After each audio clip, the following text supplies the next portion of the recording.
Boa tarde, está começando mais um Linha Direta. No episódio de hoje vamos falar sobre o trágico acidente nuclear de Tokaimura, ocorrido em 30 de setembro de 1999 no Japão. Durante o processo de enriquecimento do urânio na usina de Tokaimura, os técnicos adicionaram uma quantidade excessiva do urânio 235 a um tanque de conversão. Essa quantidade excedia muito o limite seguro, o que levou a uma reação nuclear descontrolada. Os técnicos envolvidos não estavam devidamente treinados para essa situação. Os trabalhadores afetados foram retirados da área e transferidos para hospitais. A área ao redor da usina foi evacuada e uma equipe especializada foi mobilizada para mitigar os riscos e tratar as consequências do acidente. Medidas foram implementadas para proteger a população, mas a resposta inicial recebeu críticas por atraso e falta de compreensão da gravidade do acidente, e isso resultou em danos irreversíveis para os trabalhadores envolvidos. O desastre de Tokaimura revelou falhas nos procedimentos de segurança e treinamento, indicando falta de conformidade com as normas internacionais de regulamentação. Melhorias significativas foram implementadas, incluindo a revisão dos procedimentos de segurança, reforço da cultura de segurança e treinamento aprimorado. Houve também fortalecimento das regulamentações de segurança nucleares do Japão. Para entendermos um pouco mais do desastre nuclear e onde ele aconteceu, vamos conversar agora com a geógrafa Ana Luísa. O desastre nuclear de Tokaimura aconteceu no Japão, ao nordeste de Tóquio, e o acidente, consequentemente, despertou um grande interesse internacional no Japão. Ele ocorreu em uma usina de reprocessamento de combustível nuclear, localizada na cidade de Tokaimura, na província de Ibaraki. A comunidade internacional acompanhou de perto o desenvolvimento da situação, preocupada com os efeitos na saúde pública, na segurança nuclear e nas medidas de precaução adotadas pela autoridade japonesa.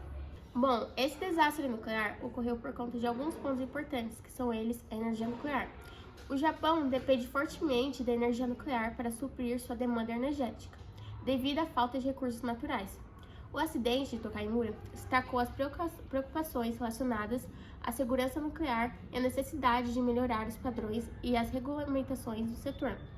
Também temos as questões ambientais. A década de 1990 foi um período em que a consciência ambiental estava em ascensão globalmente. No Japão, questões como poluição, gestão de resíduos e controvérsia em torno da energia nuclear estavam sendo debatidas e levavam ao aumento da pressão por políticas ambientais mais rigorosas. Também houveram alguns marcos históricos próximos à data do acidente nuclear, que são bem semelhantes ao desastre de Tokaimura. Que além do acidente, que aconteceu em Tokaimura, em setembro de 1999, no dia 21 de setembro, ocorreu um forte terremoto de magnitude 7,6 em Taiwan, conhecido como terremoto de Jeju. O terremoto de Jeju resultou em centenas de mortes e causou grande destruição. Para finalizar, é importante falar sobre como era o ambiente natural antes do desastre. Antes do desastre de Tokaimura, a região onde estava localizada a usina nuclear era predominantemente rural e possuía um ambiente natural relativamente preservado, com a vegetação natural diversificada, paisagens variadas com montanhas, colinas, vales e rios. Agradecemos a participação da nossa geógrafa Ana Luísa e agora vamos conversar com a engenheira nuclear Vitória Mendes. Vitória, qual era o elemento radioativo utilizado para gerar energia? Bom, o elemento-chave para a geração de energia era o urânio, e esse material radioativo ele era utilizado como combustível nuclear, permitindo a liberação de uma quantidade extraordinária de energia durante o processo de reação nuclear. Qual tipo de processo nuclear era utilizado para gerar energia? Fissão ou fusão? Bom, o processo que a usina utilizava era o processo de fissão nuclear. A fissão ocorria dentro do reator nuclear, onde ocorria a divisão de átomos de urânio em núcleos menores. Essa quebra de núcleos liberava uma enorme quantidade de energia capaz de alimentar as turbinas e gerar eletricidade. Como o processo para gerar energia nuclear funcionava? Bom, no que se diz a respeito à radiação liberada pela usina, é importante a gente ressaltar que as usinas nucleares seguem rigorosos protocolos de segurança para minimizar os riscos. Não existe uma taxa, exata, mas no caso existiam riscos inerentes associados à radiação. As usinas são equipadas com sistemas de contenção projetados para evitar vazamentos e proteger os trabalhadores e a comunidade circundante. Encerrando agora este questionário feito com a engenheira nuclear Vitória Mendes, muito obrigada pela sua participação. E agora vamos conversar com a especialista em acidentes nucleares, Lara Horácio, direto do seu laboratório de ciências.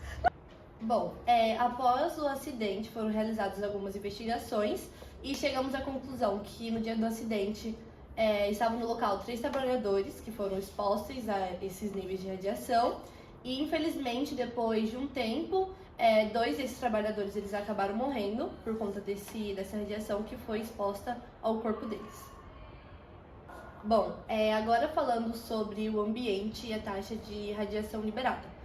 Após o acidente, houve uma liberação de uma quantidade significativa de uma radiação, só que por conta de falta de dados, a gente não sabe o número exato, e o acidente resultou em uma grande dispersão de material radioativo, causando também no ambiente todo. Bom, a radiação a longo prazo pode ter efeitos prejudiciais na população, nos seres vivos e também no ambiente. Os efeitos podem variar dependendo da dose da radiação que foi recebida. Então, a exposição à radiação ionizante, como por exemplo, ela pode aumentar o risco de desenvolvimento de câncer, mutações genéticas e danos aos órgãos e tecidos. No entanto, é importante ressaltar que os efeitos específicos podem variar dependendo das circunstâncias individuais e coletivas. Bom, agora falando sobre a consequência desse desastre. O acidente nuclear de Tokaimura foi considerado um dos piores acidentes no Japão, e suas consequências foram muito significativas. Após o acidente, foram tomadas medidas para descontaminar a área afetada e prevenir futuras ocorrências. As autoridades japonesas revisaram os regulamentos de segurança e também implementaram medidas mais rigorosas para evitar acidentes semelhantes a esse. E para finalizar, vale ressaltar que o acidente de Tokaimura foi feito em uma instalação de pesquisa nuclear chamada JCO, e não em uma usina nuclear convencional. Então, após o acidente, a JCO foi forçada a suspender as suas operações e a instalação foi desativada permanentemente. Portanto, hoje em dia, a usina nuclear ela não está mais ativa. Embora a questão de se produzir energia elétrica com processos radioativos é a melhor e mais segura opção para o planeta, seja complexa e debatida há décadas, o acidente de Tokaimura nos fornece uma dolorosa lição sobre os perigos associados à energia nuclear. Embora a energia nuclear possa fornecer uma fonte de energia eficiente e de baixo impacto de carbono, é inegável que a segurança desempenha um papel crucial na escolha de qualquer forma de geração de energia. O acidente de Tokaimura serviu como um lembrete sombrio das consequências devastadoras que podem ocorrer quando os protocolos de segurança são negligenciados. Os erros humanos e a falta de treinamento adequado foram os fatores determinantes nessa tragédia, destacando a importância vital de uma cultura de segurança rigorosa e sistemas de monitoramento robustos para minimizar os riscos associados à energia nuclear. É fundamental ressaltar que, apesar dos avanços tecnológicos e dos esforços contínuos para melhorar a segurança nuclear, nenhum sistema é infalível. O debate sobre a energia nuclear como a opção mais segura do planeta deve levar em consideração os riscos associados à gestão de resíduos nucleares de longa vida útil, a possibilidade de acidentes graves e os efeitos a longo prazo na saúde humana e no meio ambiente. Alternativas à energia nuclear, como fontes renováveis de energia limpa, têm demonstrado um potencial significativo para atender às necessidades energéticas do planeta de maneira mais segura e sustentável. À medida que avançamos para um futuro com maior preocupação ambiental e busca por soluções energéticas de baixo impacto, é essencial que continuemos a investir em pesquisas e desenvolvimento nessas áreas. Já. Então, caros telespectadores, este foi mais um episódio do Linha Direta sobre o acidente nuclear de Tokaimura. Até a próxima!